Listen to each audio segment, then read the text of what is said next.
So for today's vlog mga karikijas natin dyan, panibagong araw, panibagong vlog na naman po tayo. Andito po tayo ngayon sa bahay nila Nanay Cecil. Kasama ko po sila Idol Wildcats TV at si Kamuning Official.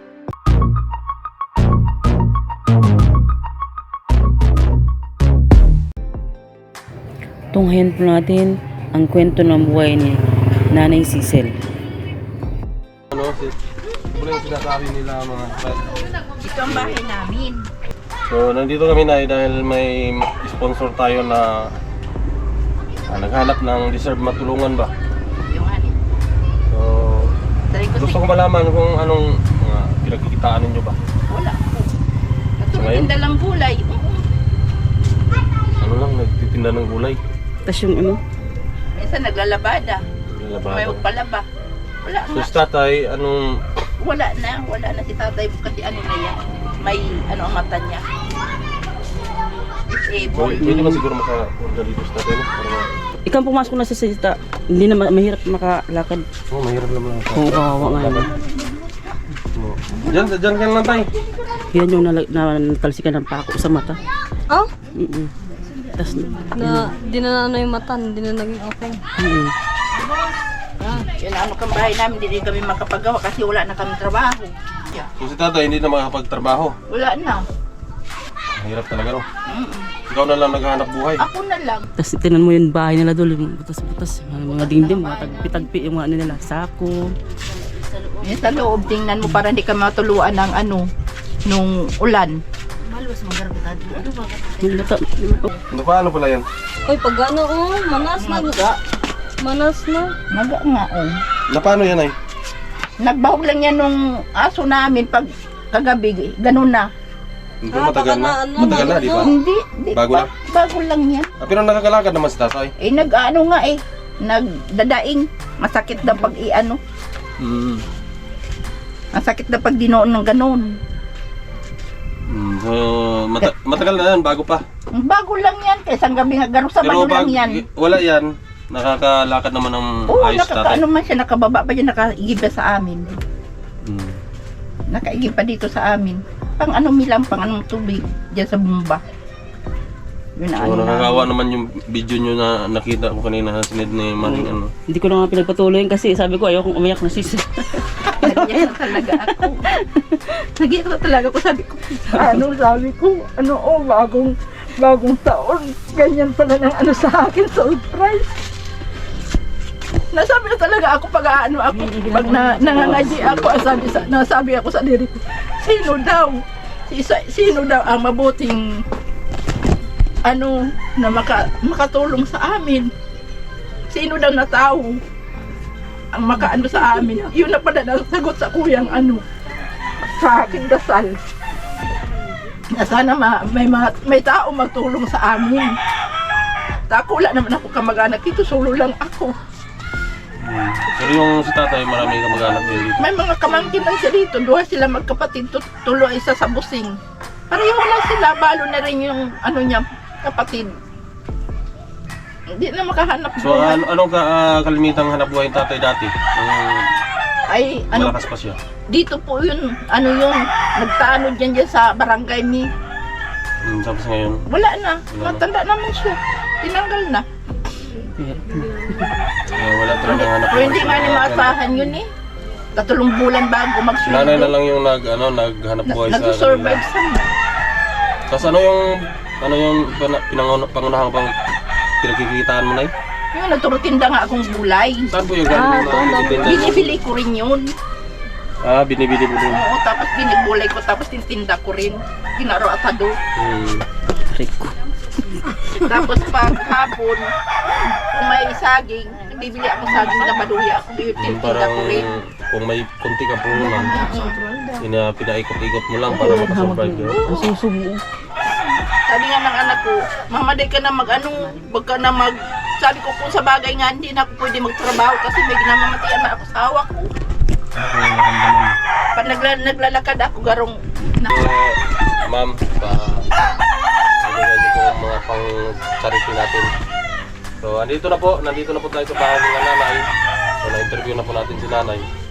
So, siya lang po talaga yung naghanap buhay. kawawa naman. Si tatay hindi makapaghanap buhay kasi may ano nga, may diferensya sa Tapos matanda. paa, tapos Sa mata niya. matanda na rin. So bibigyan lang natin sila ng ano no, ayuda. Yung pinabigay ng ating sponsor. So kung halimbawa may makapanood dito, tapos maawa sila, may butihing puso din sila. Siyempre magbibigay yan, magkusa na lang magbigay yan sila. Kaya hihintayin lang natin na yun na halimbawa may susunod na yun na ano. Oo. Gusto ko nga sa ikot paayos Ay, ano. ang bahay namin. Paano ko ba sa ikot mapaayos ko? Kasi sa parte na to man, na hindi po namin may pangako, pero lang talaga kung Oo. may manood sa ating vlog na talagang gusto niya talaga tumulong at ipapagawa yung inyong bahay. Sa ngayon kasi hindi pa namin mapangako na mayroon talagang sa about dito sa bahay. Kung mayroong tutulong. Tigil lang. Pero ang tanging may bigay lang namin ngayon, ayuda, galing sa aming sponsor. At kami din, ako din, gagaya ko, nagbablog lang din ako na wala pa naman akong kinikita sa magbablog. Bagay, salamat ako, may mga sponsor na kagaya ni ma'am na hindi na pa kilala na kusang gusto niya magbigay, tumulong sa mga nangangailangan. So, bigyan na lang natin siya ng pang ano niya, tira na lang ibigay natin mga friend.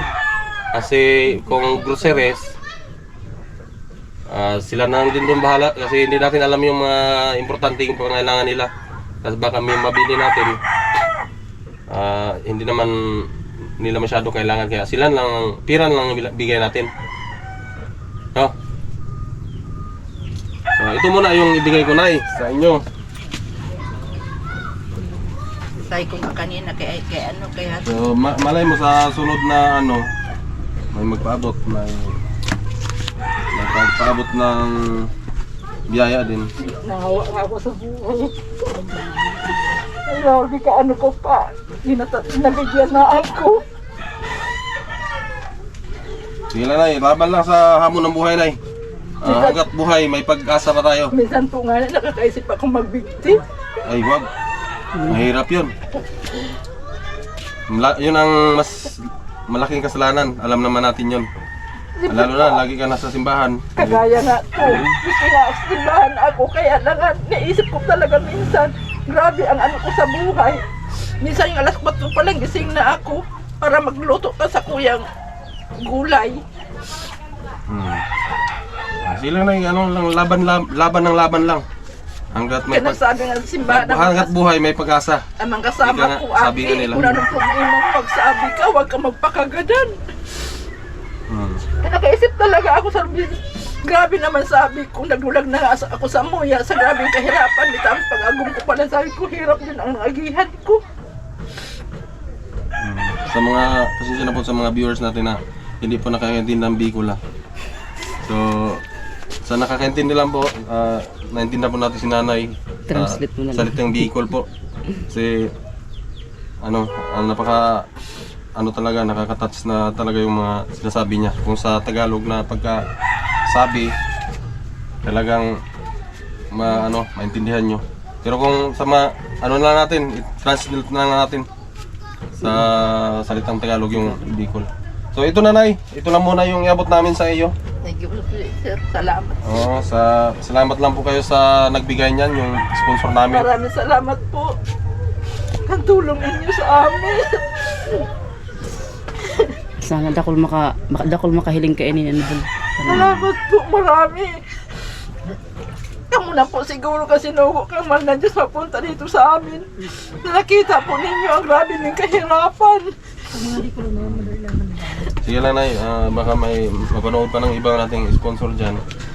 Siyempre, marami tayong mga viewers na napakabusilak ng kalooban ba, mga mababait. So, wag ka lang mawalan ng pag-asa. Wag mong tanggalin mo na sa isip mo yung yung magbigti na lang. Wag na ganoon kasi mas lalong Kasalanan sa Diyos yun.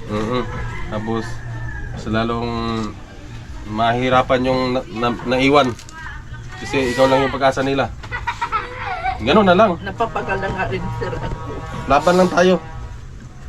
So, salamat po sa mga viewers namin dyan. So, sino yung makapanood dito. Maraming salamat sa inyong pagsubaybay at so, narinig po natin nung ano ni nanay, yung kanyang mga hinaing. So, salamat. Nay, yung mga ayan mo na pag ano, si tatay ano ba nang magsalita? Ito yung salita lang, ang tatarong namin. Pasalamat Salamat lang tay. Salamat lang po sa tulong niyo sa amin. Ang Tagalog lang tay.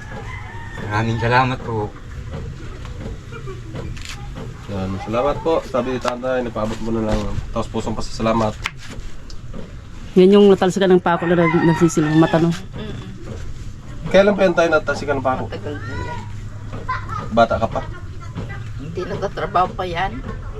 Nag-welding kaya yan. Hindi na talaga makikita ang kabilang mata. Na ano yan ng ano, ng bako na concrete na talbuhan. Natama. So, gano'n na lang. Yun na lang muna yung aming maabot sa inyo. So, malay nyo sa sunod may magpaabot din ng tulong. So, babalik kami dito. Salamat. Maraming salamat po. Okay. Salamat po. Okay po. Okay tayo. Tay. Iyo po. Maraming salamat. At salamat pala. Hanggang dito lang muna yung ating video, mga friend. Salamat sa videographer namin. Ipakikita ko lang yung videographer ko. Magayon yan. Si Kokey. Salamat ka, Idol Kamuning. Oh. You're welcome. We always support you. Basta naman si Idol Kamuning. Salamat, Idol. Idol ka si Kamuning. Michelle. At maraming salamat din pala kay Famous siya na vlogger. Maring Just, Salamat doon. asawa ni paring Ricky Just TV. So, nagbablog din po siya.